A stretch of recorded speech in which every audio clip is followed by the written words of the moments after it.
Hey everyone, I'm out here with my senior political advisor, Patty, and she wanted me to spend a couple minutes talking to everyone about what is really going on behind the curtain and what's not being talked about in this sort of current news cycle of disobeying unlawful orders. I'm coming at this from the perspective of someone who's led hundreds of combat missions. I've led soldiers in combat in Afghanistan. I was also an enlisted soldier in Operation Iraqi Freedom. Whether you're enlisted or officer, we get trained on exactly this topic to varying degrees. And just to recap where we're at in case you haven't been following the news, short while ago, about a week ago while I'm filming this, some Democratic lawmakers who all have backgrounds in either the military or intelligence services in the United States released a video reminding American service members that it is actually their duty not to obey unlawful orders. And then the response from President Trump, MAGA members of Congress, and Fox News has been childish, disappointing, and I think just really shows how either ignorant they are of how our system of government works or worse. What do I mean by that? Well, first and foremost, reminding American service members that it is their duty to disobey unlawful orders is nothing new. We've been doing this in the entire modern military era. It goes back directly to Article 6 of the Constitution.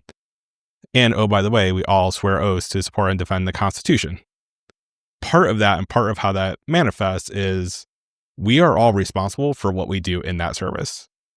The only one who has any immunity for following their actual presidential powers is the president himself, thanks to the Supreme Court. So what does that look like for a young Army officer? I'll just use my own background as an example.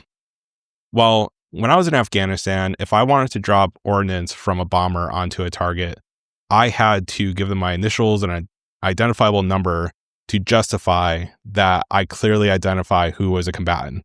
That is part of warfare. You have to identify who is a combatant and who's a non-combatant. We're only allowed to use military force against combatants.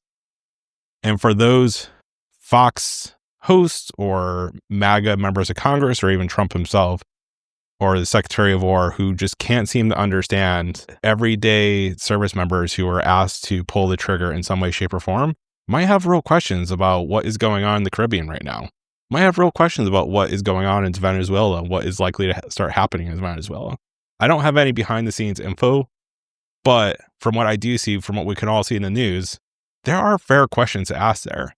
And as a service member, you have to trust that someone else has done that due diligence. And if you don't, if you don't know that happened, you're supposed to ask for clarification. I'll come back to that point in a second. The second point is this. The United States military legally is not allowed to be used on Americans and on U.S. soil.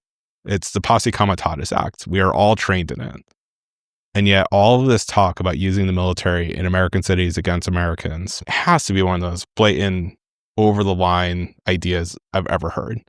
And they've been skating around that. By they, I mean the administration, by using National Guard troops, by nationalizing them, by declaring emergencies, all of which is getting battled out in the courts. But for active duty soldiers, if they get asked to do that, that would be illegal without martial law being declared. So let me come back to what this means for a service member, because this is really getting lost in the current conversations that are happening online and in the media. If you're an officer asked to do something that you think is illegal, if you really know it's illegal, you just disobey.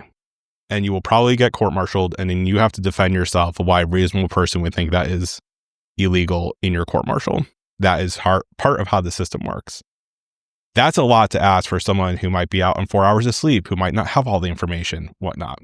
The next step, that if you're just not sure, you're supposed to ask for clarification. And who are you supposed to ask? All the branches of service have Judge Advocate General officers. These are lawyers who are also military officers.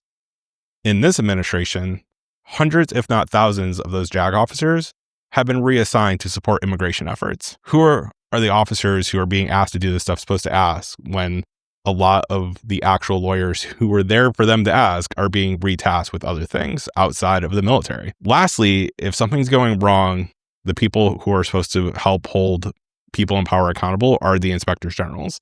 Also, another group of civil servants who this administration has been either firing or attempting to fire. So in short, the gobsmack reaction of MAGA leaders is so far over the line. It's not even a debate. This is a part of who we are as the American people. This is part of what our military does. We hold ourselves accountable. It's why it's called a profession of arms.